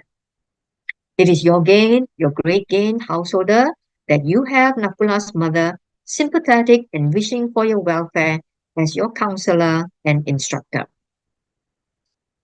It is said that Nakula Pita's desire for eminence was first conceived in the time of Padumuttara's Buddha, the 13th Buddha of antiquity. He was then a householder of Kamsawati and was present at the assembly where the Buddha declared someone to be the chief of Visasaka. Visasaka means translated as trustworthy, intimate, confident couple. Okay, so this was during the Padumuttara's time. The Buddha referred to this in the assembly of the Sangha, declaring them to be the most intimate companions, Visasika, among his disciples. This is in the Sammadjivana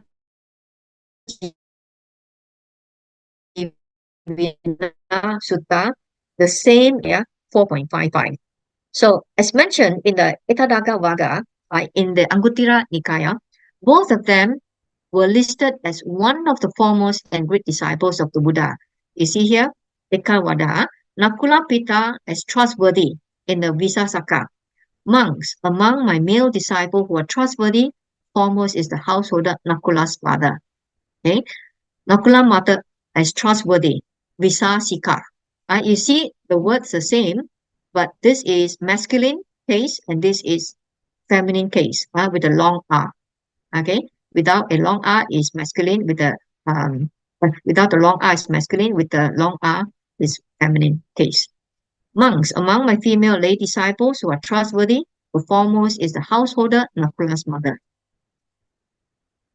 Here, sidetrack a bit. Here, a solution is given for reconciling the seemingly opposite tendencies of life. The deep affection. What is the deep affection between the husband and wife on one hand, and the striving for deliverance on the other? Looking sympathetically at this story of Nakula's couple, one may come to think that a life of renunciation may not be necessary if a married life is led in such an exemplary way, or that one can even combine attachment and detachment. But if one looks more closely, one will see that it is far from easy to follow faithfully the life led by the noble couple. Not easy for this couple. It is not enough that there is a concern and solicitude for one another. The conditions for a married life in a chaste companionship must not be overlooked. The spouses who in their youth led a married life for sensual fulfillments did not abstain from physical contact only in the old age, when the senses were quieter, but they voluntarily lived a celibate life much earlier. In the case of Nakula couple, they had lived without physical connection for 16 years, as their words to the master testify. Hence, the individual wishing to take the first step on the road to emancipation should make a personal decision to remain in the home environment and try to outgrow essential temptation, or to overcome worldliness as a member of the Sangha in the congenial company of exemplary. So meaning to say you have two choices, right? To outgrow the sensual temptation, or to go forth, to renounce. As long as the enlightened one himself, the incomparable guide of those to be trained, was at the head of the order, the decision was not so difficult. But even today, those who do not feel fitted for the life of monastic community may also lack the strength of character to renounce sexual relations in a married life devoted to the progress of the path. Both ways of life will demand acts of renunciation. So, exactly why this Nakula couple was a a role model, right, for loving couple, husband and wife. So the last part, okay, part 3, it is more on spiritual part, Kanda Samyutta, on the aggregates. In brief, okay, the householder, this is in Nakula Pitta Sutta in Samyutta Nikaya 22.1. In brief, the householder Nakula Pitta visit the Buddha at Veshakala Vana and asked for the teaching to comfort him since he is now old and always sick, ailing. The Buddha advised him to train his mind. Nakula Pitta then visit Venerable Sariputta and asked him to explain the Buddha's teaching on this point. Venerable Sariputta explained in detail that the training of the mind implies getting rid of thoughts of self with regard to the 5 aggregates, the 5 khandhas. Okay? So, thus have I heard. On one occasion, the Blessed One was living among the Bhagas at Crocodile Hill in the Veshakala Grove with the Deer Park. Then the householder Nakula Pitta went to the Blessed One and on arrival, having bowed down to him, sat on one side. As he was sitting there, he asked the Blessed One, Sir, I am old, elderly and senior. I'm advanced in age and have reached the final stage of my life. My body is ailing and I'm constantly unwell. I hardly ever get to see the esteemed mendicants. I got no time. You cannot walk to go to the monastery to see the mendicants. May the Buddha please advise me and instruct me. It will be for my lasting welfare and happiness. Then the Buddha replied, That is so true, householder. That's so true, householder. For this body is ailing, trapped in its shell. If anyone dragging around this body claim to be healthy, even for a minute, what is that but foolishness? So you should train like this. Though my body is ailing, my mind will be healthy. That's how you should train. And then the householder Nakula father approved and agreed with what the Buddha said. Very happily listened to the Buddha. Buddha told him this, and Buddha expounded this Dhamma, short Dhamma, and said, "Oh, happy." He got up, bowed, and respectfully circled the Buddha, circumambulated the Buddha, and keeping him on his right, and then went up to Venerable Sariputta, bowed and sat down to one side, and he asked Venerable Sariputta. And when Venerable Sariputta saw him, he said, "Householder, your faculties are so very clear. Your complexion is so pure and bright. So did you get to hear a Dharma talk in the Buddha's presence today?" Then, of course, he replied, "What else, sir, could it be possibly? Just now the Buddha anointed me with the deathless ambrosia of the Dharma talk." Then Sariputta said, "What kind of ambrosia Dharma talk has the Buddha anointed you with, which make you so happy?" So Nakula father told Sariputta all that had happened and said, "That's the ambrosia Dharma talk the Buddha anointed with me." Then he said, "But didn't you feel the need to ask the Buddha further questions? Sir, how do you define someone ailing in body and ailing in mind, and someone ailing in body and healthy in mind?" Sir, we would travel a long way to learn the meaning of this statement in the presence of Venerable Sariputta. May Venerable Sariputta himself please clarify this meaning of this. Right? So instead of asking the Buddha to clarify, he asked Venerable Sariputta. Then, well then, householder, listen and pay close attention, I will speak. And he responded, "Yes, sir," replied Nakula's father. So Venerable Sariputta said this to him. And how is a person ailing in body and ailing in mind? It's when an unlearned ordinary person has not seen the Noble One and is neither skilled nor trained in the qualities of a Noble One. They have not seen good person and are neither skilled nor trained in the qualities of a good person. These unlearned people, they regard form, the rupa, as a self. Self as having a form. Form is the self, or self is the form.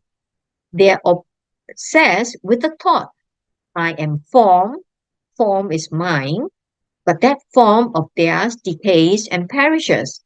which give rise to sorrow, lamentation, pain, sadness, and distress. They regard feeling as self, self as having feeling. Feeling is self, or self is feeling. They are obsessed with the thought, I am feeling, feeling is mine. But that feeling of their decays and perishes, which give rise to sorrow, lamentation, pain, sadness, and distress.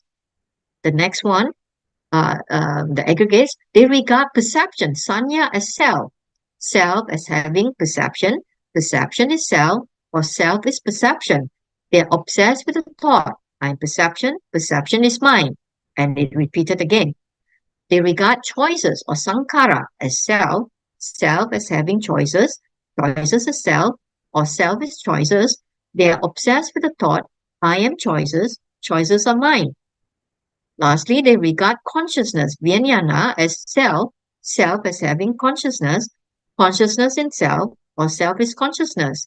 They are obsessed with the thought, I am consciousness, consciousness is mind. That is how a person is ailing in body and ailing in mind. So you can read the suttas. Sutta continue. Then the Sariputta explained the other one. And how is a person ailing in body and healthy in mind? Remember, ailing in body, but the mind is healthy. The first one was both ailing in body, ailing in mind, but now ailing in body and ailing in mind. It is learned, it is when a learned, now this is a learned noble disciple, has seen the noble ones and is skilled and trained in the teaching of the noble ones, right? Trained and teaching, obviously, the noble eightfold path, right? They've seen good persons, right? Kalanamita, and are skilled and trained in the teaching of the good person. He understood Four Noble Truth and walked the Noble Eightfold Path. So they don't regard, and they understood the five aggregates. They don't regard form as self, self as having the form, form is self, or self in form. They are not obsessed with the thought, I am form is mine. So when that form of theirs decays and perishes, it doesn't give rise to sorrow, lamentation, pain, sadness, and distress. Similarly, they don't regard feeling, Vedana, as self, self as having feeling. Feeling is self or self in the feeling. They are not obsessed with the thought, I am feeling, feeling is mine. They also don't regard perception, sanya, as self, self as having perception, perception in self or self in perception. They are not obsessed with the thought, I am perception, perception is mine. They don't regard choices, sankhara, as self, self as having choices, choices as self, and so on. They don't regard consciousness, vijnana, as self, self as having consciousness, consciousness is self, or self is consciousness, and they are not obsessed with the thought, I am consciousness, consciousness is mine. That's how a person in ailing in body and ailing is mind. So they have lost the self-identity view here, right? That's what Venerable Sariputta said. Satisfied, Nakula's father was happy with what Sariputta said. So that is the end of Nakula Mata and Nakula Pitta. Okay, so I hope you can get some gist out of it. There is no exam questions on Angulimala as well as Nakala Pitta and Nakala Pitta. All right. So with this, I end my today is the final lesson. Okay, so do you have any questions? Okay, so I hope this is interesting. Any question? I think for this topic, pay attention to, I would think so, to uh, this one. Okay. Maha Pajapati Gotami. Popular question. Popular, yeah, very popular. Came out many times. Yeah, many times here. So there's a lot of information here, right? You can break it down into background story. Okay, let's see where is that? exam questions. Okay, question. Is either two things on the personal life or the Bhikkhuni Sangha. Right? Trace the event. Right? Trace the event that lead to the establishment, meaning to say how he met up with the Buddha, pleaded to Buddha, and then met up with Ananda, and Ananda pleaded to Buddha, and so on and so forth. Right? So that you can come up with your own little short story on that. And then what is the importance, right? The impact of Bhikkhuni Sangha, the status status of women in India at that time, right? So you can lots of information that's provided in the slides here. And then the second question is who nursed Bodhisattva after Queen Maya passed away, and what role? Of course, here is referring. Don't get confused. We are not talking about Queen Maya here. We're talking about Majapati Gotami. It says who nursed the infant after his mother passed away, and what role did she play in the formation of Bhikkhuni Sangha?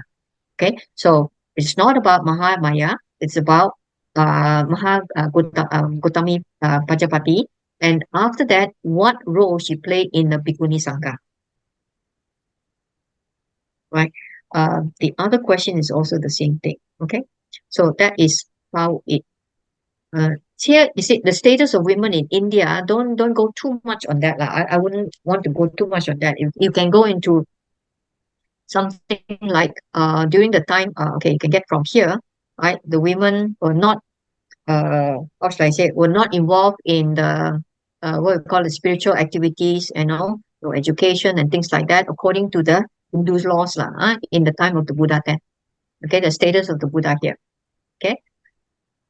All right. So under, if you can see, according to, it's not according to Buddhism, Buddhist law, it's according to the Hindu law. Okay, during the time, ancient time of the Buddha. Right. So that was one of the questions there. All right. Okay, Sister Chang, okay? Alright, Sister sister, any Rachel. question? Sister Rachel, I got Yeah. a question. Sure. This, for assembly, that mean bhikkhu, bhikkhunis, upasika, upasaka, that one is established or is formed quite late near Mahaparinibbana of Buddha, right? It's not the time around this bhikkhuni sangha, right? If you were to trace back our first lesson assembly. on the 4-4 assembly, if you trace back to the first lesson, the 9 virtues of the Buddha, Yes, okay, yes. we mentioned about that, Yes. the 4-4 assembly. So I would reckon that once the Bhikkhuni order was already established, the formation of the 4-4 assembly already started, or rather, following suit. Because otherwise, how you can get the 4-4 assembly?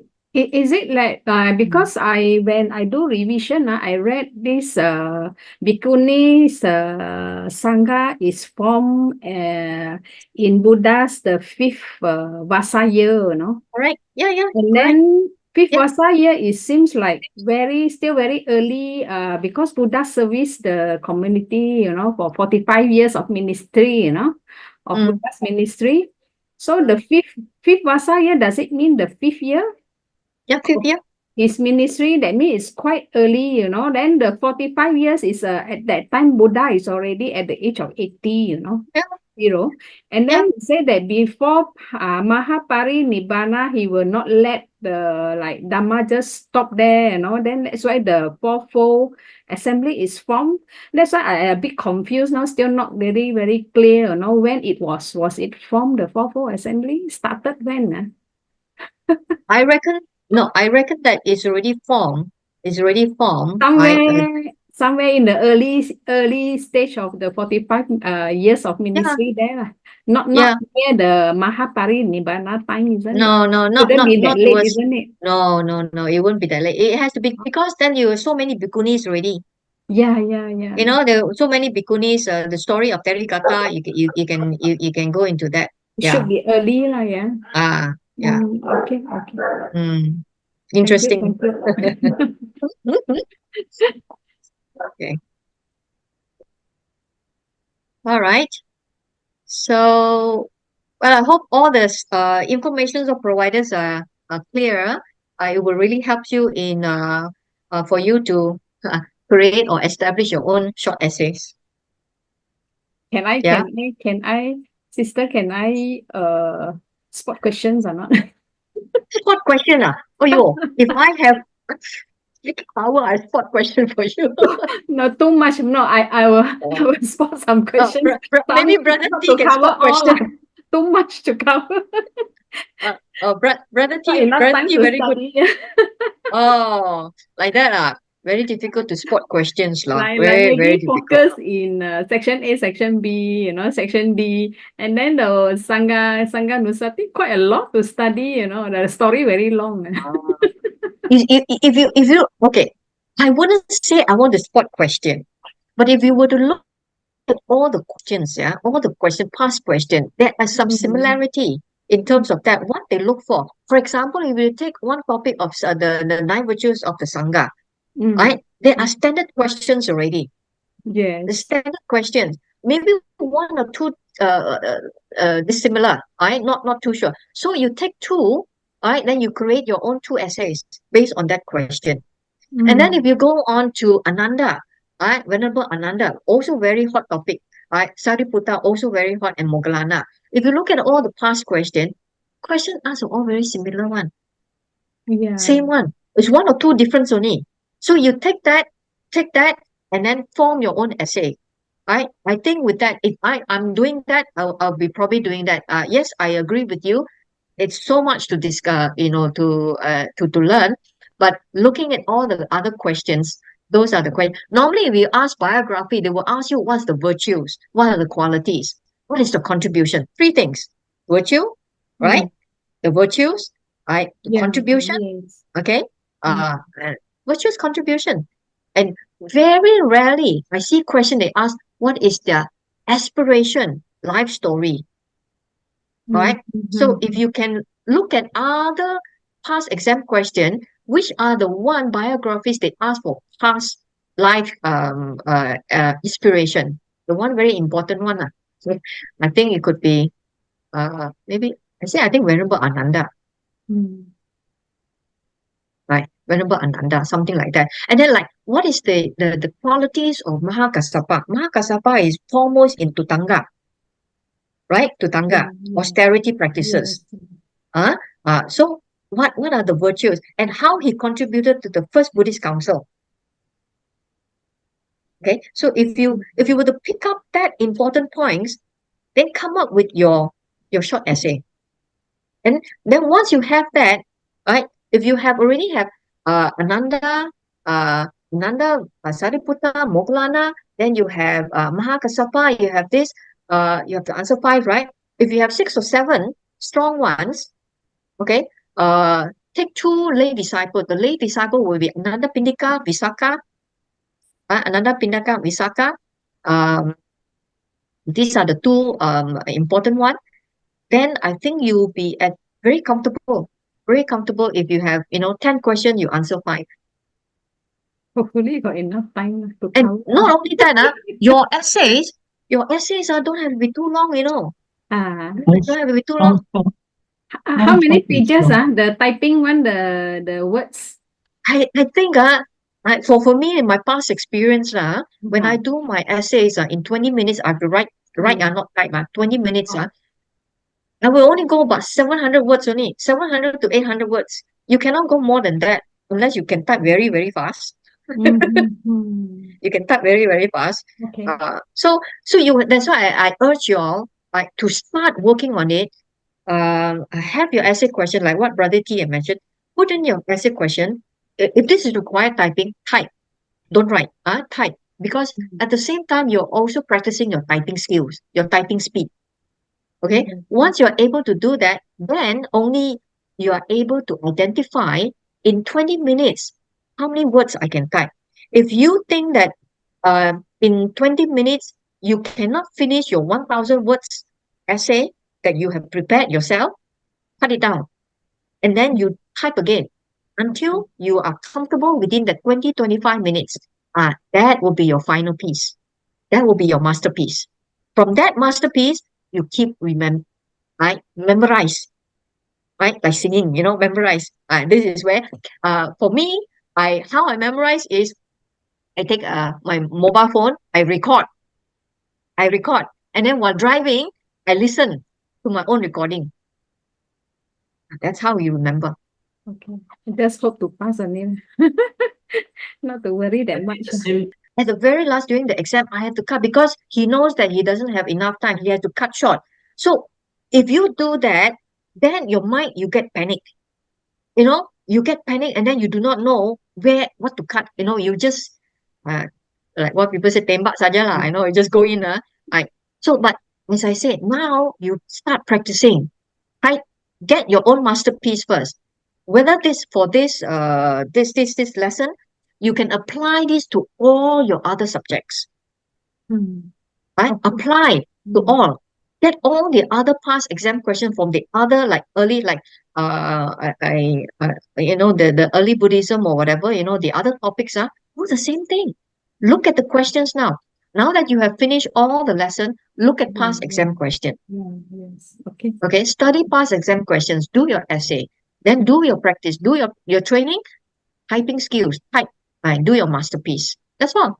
And when I did that, I only refer once I'm happy with my notes. I know that all the pointers are already there. Okay lah, pointers are already there. Then I just read my notes only. No other notes. No more reading books already. No more referring to textbook. No more referring to that. Because why? The closer you come to the exam, right? Your mind is really very congested. Yeah, true. Okay. Okay, thank you. When you type till the last minute, you find that actually you got running out of time to type the whole essay. You try to put them in point form and behind. Hit the point that actually you want to type. You hit the point that actually emphasize the point that actually in the point form is fine. Keywords. At least you get you score something. Okay. Okay.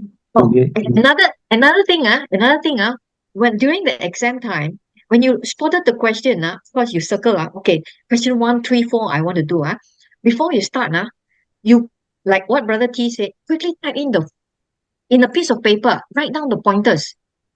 Write down the pointers, bullet point. Okay. Once you've done that already, then you take question number 1. This is what I want to do. Why? Because that is serve you as a pointer, as a reference point, right? Because sometimes you're in such a tight schedule, tight mode, you tend to sometimes go blank, Yes. blank. You can go blank, but then with the note in front of you, bullet points, then this is what I want to do, Yeah. as a leader. Can I ask Sure, who is that? Brother T some questions? Yeah, sure. Thank you. Sister. You're welcome. Thank you, Brother T. On the day of examination, what time are we supposed to prepare ourselves before they cut over to their examination questions, like the format? Actually, when you can sign in before the let's say your exam time is 2:30, you can sign in 5 minutes, 10 minutes before that.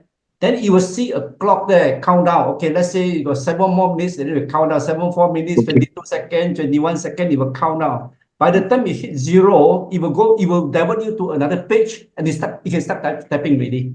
Okay. Okay. This now, Sister mentioned, I can have a piece of paper beside me. I note down the points.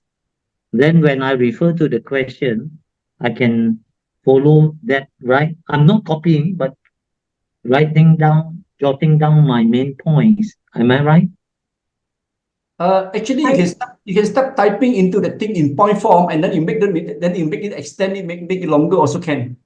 But Brother Kelvin, am I right to say so? Like just now they mentioned, Brother T and Sister Rachel said, when the question is displayed on the screen, usually in the exam, we will read through, section A, B, C, D, glance through, and then we see which question we want to pick.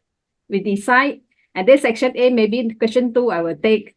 Section B, maybe question 1 I will take, and then I focus, I highlight already on the blank piece of the paper on my table, and then I will start writing the point. To me, I will plan like that way. I was writing the point. Section A, question 2, the point are like this. And then section B, what question? The point are like this. And then after all the 5 questions done already selected, then I will start do the typing. Otherwise, when I'm in the midst of the typing, I will forget, keep like blank, get Fine. the mind. Yeah, that's true. That is my question. Cannot finish all the thing. At least you must finish 1 or 2 essay with the objective you can pass already. Because my one Don't five leave the questions essay are at like least, this. you kanchong here and then at the end of the day you do nothing. Worse Sure, lah. kanchong. Definitely kanchong one. One essay Definitely. also never mind, but finish all the objective. That one is 40 mark there already. My one 5 question all subjective. Objective, if you can finish everything, objective 20, you got 40 mark. You write one essay, you pass already. But I think should be able to pass because I experienced in my master study also, all subjective, and then I also do the same thing, write all the things up first, and then I start writing. The difference in this MBE is typing. I never do typing before. I used to do writing. That's why you have to type. I have to train typing. Typing, I have a bit tension. Never do before. See. Don't worry lah. Just hope for the pass I will do lah. Actually, the examination board, they are all out to pass everybody. They are not trying find way to all out to fail your people. They are actually encouraging to pass you. Unless you're really write nothing there, then sorry lah. Okay. Can our past record, nobody fail. Everybody all start. Talking about student who come to the class one lah. Talking about student never come one, sorry lah. Yeah, good lah. Can be achieved. Yeah, thank you.